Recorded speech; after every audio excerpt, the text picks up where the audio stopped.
If you haven't heard about Anchor, it's the easiest way to make a podcast. Let me explain. It's free. I could probably end the list right there, but I'm going to continue. There's creation tools that allow you to record and edit your podcast right from your phone or computer. Anchor will distribute your podcast for you so it can be heard on Spotify, Apple Podcast, and many more. Speaking from personal experience, creating a podcast felt so overwhelming. I didn't know where to start, but using Anchor was a no-brainer. Their website and app is user-friendly. You're able to navigate through it easily. It's pretty cool, guys. You can make money from your podcast with no minimum listenership, and it's everything you need to make a podcast in one place. A one-stop shop. Download the free Anchor app or go to anchor.fm to get started.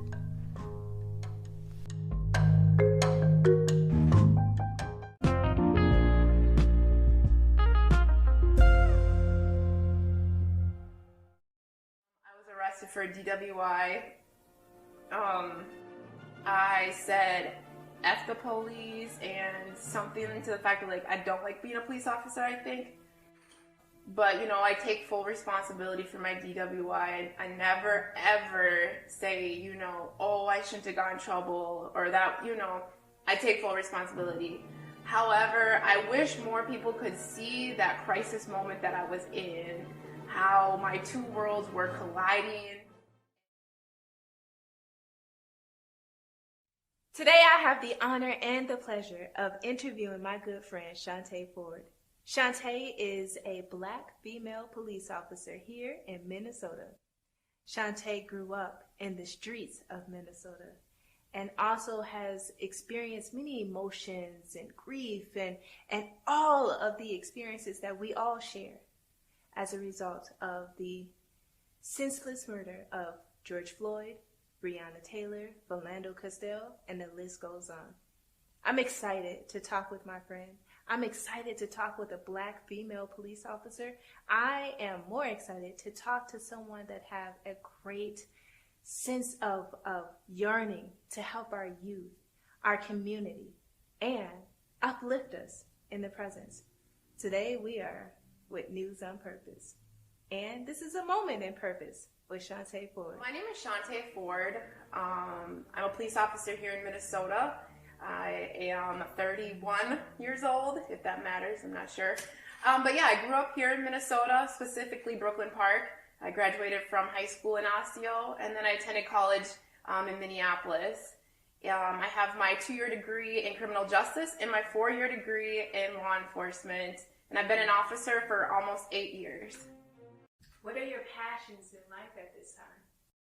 At this very moment, my passions in life are working with the youth, creating a positive change with the relationship between officers and the Black community, and just mental health for all of us. What does it mean to be the first Black female officer in your district? At first, it didn't really mean that much to me. At first, I didn't really know how powerful being the first of something is. But now that I'm a little bit older and a little bit wiser, I'm honored. I guess that's the word I'm looking for. I'm honored. But then I also can't believe it, because in 2012 is when I was hired. I shouldn't have been the first Black female officer hired. How do you find inspiration for the work that you do? The community. The community definitely keeps me going. If it wasn't for the community, I don't think I could keep on going. So, do you believe that your presence is important? Yeah, it is, definitely. It's important not only because I am a Black person, but I am a woman, and as a woman, I feel like we bring just a little bit something different to the police world. Maybe it's me personally, more of like a mothering type. I can just really feel people's emotions, so I bring that with me everywhere I go. What change would you like to see?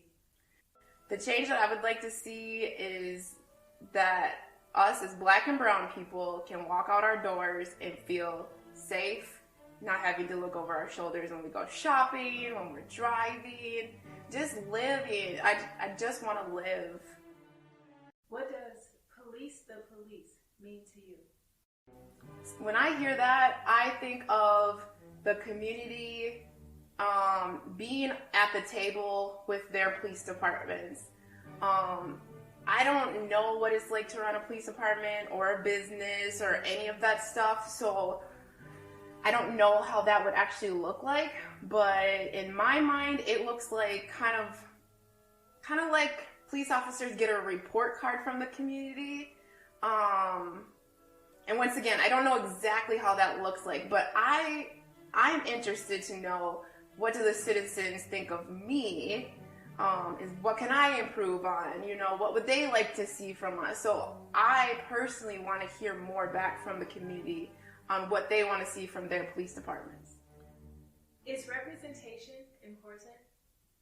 Yeah, I think the police department should represent their community. So, females, black people, Latinos, whoever is living in that area, the police department should reflect, because then we bring in, all of our personal experiences. So do you feel that it is important for police to live in the communities that they work in? So I love this question. I do. I don't think it's important. And I say that because that drive for me, when I get off of work and I'm driving home, that's a nice little. So if you live in the same area that you work in, you don't get that moment to decompress. And so I don't believe that you have to live in the area that you work in. However, you should know your citizens. So you can get out, talk to them, go to community events, but living and working, we all need a breaks. And so it's a nice little break when I can drive out of the city. Why should individuals who deal with so much trauma and have past negative experiences with police want to serve in that capacity? Because it's the best job ever. There's so many different opportunities being a police officer. I can work with the kids. So right now I'm a school resource officer.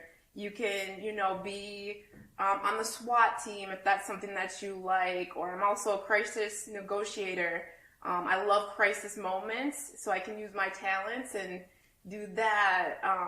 There's drug task force. There's so many different types of things that you can do within the police world. Like, if you're somebody like me where you always want to be doing something different or trying something new, it's the perfect job. You ever see signs of ACAB? ACAB? Yes, I have. What does that mean? So, all cops are bad cops. Pretty sure that's what it means. All cops are bastards. Oh, bastards. Oh, see, look at, I learned something new tonight. Okay, there we go. I guess I didn't know what it meant. What do you think when you hear about this? It's just the same as when people ask me, like, how do you feel when people say there's no good cops or F12 or, it's kind of like, yes, it hurts my feelings, because yes, I am a cop. But then too, like, I can understand why that's being said. So my hurt just, it kind of goes away. So if that makes sense, I can understand it. And yes, it does hurt. It hurt, both sides. Do you feel like a sellout? No, I don't feel like a sellout. I always say this, if we want change, we have to be at the table. I'm at the table, so we're going to make the change. Do you think that it is fair to be required to be a strong black woman? No, because I'm a human being. It's not fair. I want to be able to, feel tired and cry, or, when I am feeling an emotion, I want to be able to feel it and not think, oh, is somebody going to think I'm violent and threatening, or am I going to scare this person? So I just want to live and express myself the way that I know how to. On March 13th, 2020, Briana Taylor was shot in her home while sleeping. There were 3 officers present. On September 23rd, 2020, only 1 officer was convicted of 3 counts of wanton endangerment. Wanton endangerment is a level D felony. It is the lowest of 4 classes of felonies. The maximum sentence is 5 years. The minimum is 1 year. How did you feel learning about the judgment for Briana Taylor? I was hurt, but not surprised.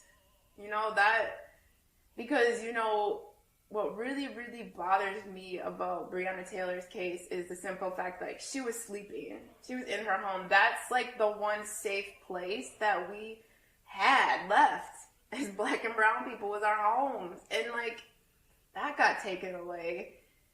And I just want everybody to realize the amount of stress we go through, whether it's subconscious, unconscious.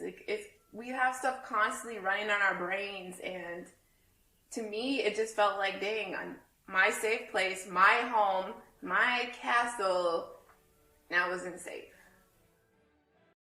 Another Black man killed. Another Black woman failed by the justice system. How do you show up in lieu of this? I want to change. And like I said before, if we're not at the table, there isn't going to be change. And I'm not saying that I'm the one that's going to change everything, because I'm not that powerful. But what I have to bring to the table maybe can help make a positive change somewhere. How do you show that not all cops are bad? I smile. I ask people, how are they doing? If I see somebody outside walking their dog, I say, can I pet your dog? I just treat people like human beings. So you haven't lost hope? No. Some days I wake up and, I do feel hopeless. I'm not going to lie. Some days I'll be at work and I'll see something, just for an example, when I saw Derek Chauvin, he gets to leave the state. I was working at that time, and I wanted to go home because I was just, like, emotionally, like, again, like, just let down in my emotion. Like, I was drained.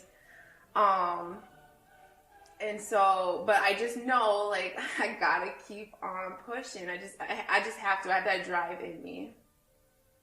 So I do lose hope sometimes, but I reel it back in. Do you ever not want to put on a uniform? Yeah, sometimes I don't. Right after George was killed, I really was battling with myself, like, is this ever going to change? Is this going to stop? Like, am I part of the problem? I was questioning myself, like, am I really doing good? I battled with that in my brain, and, I'd go back and forth. And once again, I just realized, like I keep saying, we got to be at the tables. Like, okay, Chaunte, you have to go. You have to go into work. And that's exactly what I did. What can you say to that young boy or girl that wanted to become a cop, but now may be confused or scared or even has grown to hate the cops? Maybe you can, be in my place one day. At the end of the day, I'm a Black female, I'm a Black woman, and I take that, with pride. But then I'm also a cop too, so I get to live in both worlds, and yeah, it's hard, and sometimes it's exhausting or whatnot, but it's a very honorable position to be in. And, if you have had a bad experience with the police, just remember, like, just think of me. I can't take away that bad experience. I can't, and I never would want to. I've had my own experiences. Your experiences are real. But just remember, like, we can be the change. And I just feel empowered by it. What is it like to be a Black female officer? It's amazing. It's tiring.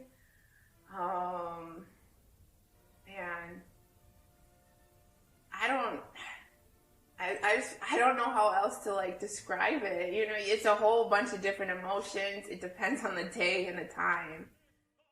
Do you experience racism? Yeah, I do. I don't experience, like hardcore like racism, which I don't know how many of us, like experience like that hardcore, like when you open a book and you think of like, racism or whatnot, like in your face. It's more so of like that subtleness where you're like, wait, is that racist? Were they talking about me? They feel that about me? So it's more of kind of like a lot of mind games that wears me out. But then, at the end of the day, I'm like, no, that wasn't okay, what was said or what was done. So yeah, I do. How could we fix the system? Not just one system needs to change. Our educational systems need to change. Criminal justice system needs to change. The mental health, system needs to change. All of these systems need to change in order for it all to get better. Is there something the community can push for that will make your job easier? I like the idea of communities being at the table and kind of doing kind of like that report card. I don't know if you would really call it a report card, but just having more input and voices from the community. I want to know what the community is really thinking so I can be better. And that way we have that dialogue so we both can be better. What are the top 3 best things and the top 3 worst things about being an officer? Ooh, top 3 best. Okay, so my top 3 best are the citizens, because I've developed really good relationships. I have some really great friends and new family members. Being able to come into a moment, because when people call 911, it's not because they're having a great time. So to come into the moment and try to help somebody for that moment, I enjoy that. And just, the other great thing is just always having something different going on, not knowing what's going to happen next. I like that aspect. And then the 3 not good still things about it is when people call 911, they aren't having a good time. And so seeing the hurt and pain that people really do go through, it does take a toll on you. And especially, you start to see the same people over and over again, and you want to just be able to help people. So that does take a toll after a while. Just the negative relationships between the police and the Black community, that takes a toll on me. Yeah, I am a part of the National Black Police Officers Association. And since being a part of that group, it's just, it's just so motivating because I see my elders that have been in the law enforcement a lot longer than me, and they're, they're still showing up to their jobs. They're still fighting for a change, and so that's another thing that really keeps me motivated. What's your arrest story? So in 2016, I believe, I was arrested for DWI. I said F the police and something to the fact that, I don't like being a police officer, I think. And I don't remember the whole encounter that I had with those officers. But, I take full responsibility for my DWI. I never, ever say, oh, I shouldn't have got in trouble or that, I take full responsibility. However, I wish more people could see that crisis moment that I was in, how my 2 worlds were colliding, and instead of knowing how to properly take care of myself, I went to a substance and abused that substance, and then it brought me to that night. Have others been in your role that wear the uniform? Oh, yeah. Mm-hmm. Did they receive the same treatment or punishment as you? No, I mean, even if you do like a simple like Google search, you'll see, you know, maybe like an officer got arrested for DWI, but maybe you'll see like one article or two articles. Mine went all over the United States. I had the Washington Post calling my phone, wanting to interview all of our local news stations, and yeah, so I don't have the numbers, but I personally don't feel like I was treated like if I was a white male. Even if I was a white female, I don't feel I was treated the same. Do you believe that there are a difference in races for punishment? Yeah, I mean, and I have to say that because my own experiences. Now, maybe it was less than a year before my DWI. A friend of mine also got the same level of DWI, so gross misdemeanor. This person is a white female, and then, you know, a few months later, I got mine. So she had to, you know, she had 1 year probation, had the interlock, and, you know, I think probably had to take some classes and pay the fines and all that stuff. Well, me, on the other hand, you know, I spent 3 days in county, solitary confinement because I was an officer, so I had to be by myself. And then they wanted me to, you know, to do community service, but then I said that doesn't make sense because you wouldn't let me be with general population when I was in county, but now you want me to do community service with the same people that I would have been sitting with. So then they're like, okay, if you're not going to do that, you got to be on house arrest. Sure. So I was on house arrest. I took DWI classes, or the MAD panel, paid back the fines. I had the interlock. And the kicker for me is that the person that got the DWI, the same level charge, like I said, that person was on probation for a year. I was on probation for 4 years for my first offense. No same or similar, no moving violations. So they had me on such a tight leash, and if I would have, you know, broken any of those rules, I could have gotten sent to the workhouse to do the rest of my sentence, and therefore I would have lost my job. Because I'm also on probation with the post board, and the post board is in charge of my peace officer's license. And I'm currently still on probation with them. They gave me 4 years as well, but what I didn't remember is that they gave me 4 years from the day that I had my last meeting with them. So my 4 years is going to be up April 27th, 2021. As an officer, Chaunte is held to a higher regard in having to report to both the civilian justice system and the Board of Peace Officer Standards and Training, Post Board.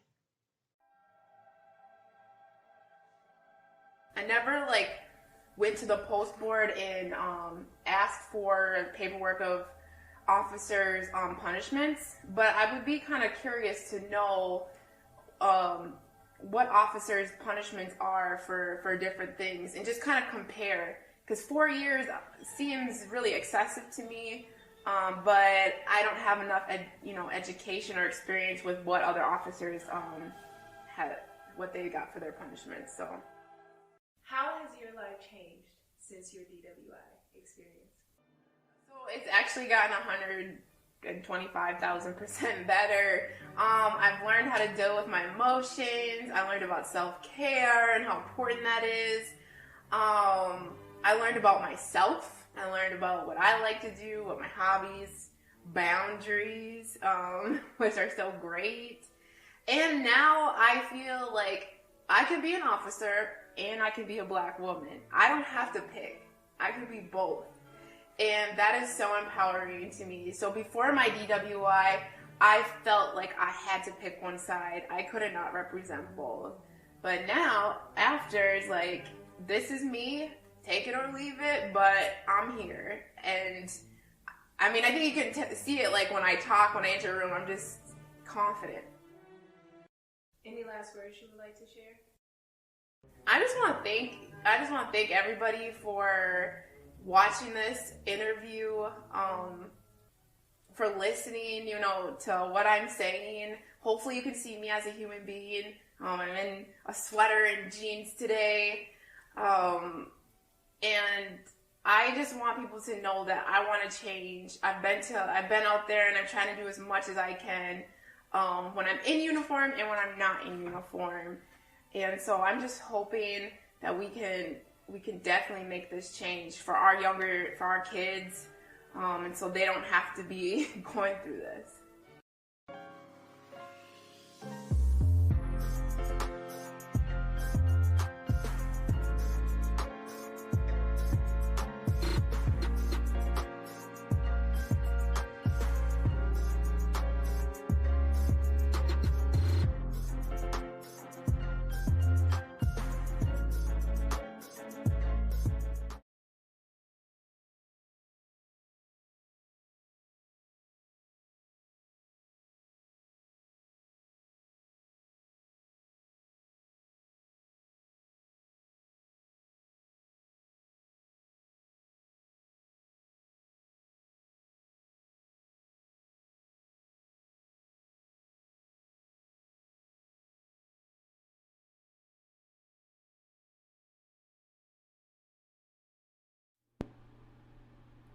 Let's make a change.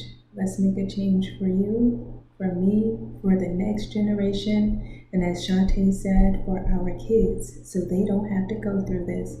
Hey, you have just listened to A Moment in Purpose with Chaunte Ford. Thank you so much for checking out Indie Center Podcast. And until next time, have yourself a great day.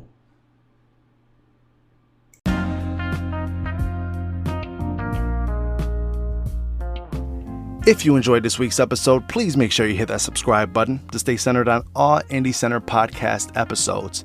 If you are an independent creator and have a story to share and want to have a sit down, please email me at indiecenter.podcast@gmail.com. That's indiecenter.podcast@gmail.com. If you have sponsorship inquiries, I'd love to help local businesses. Please email me at indiecenter.podcast@gmail.com. Until next Monday, guys. Peace.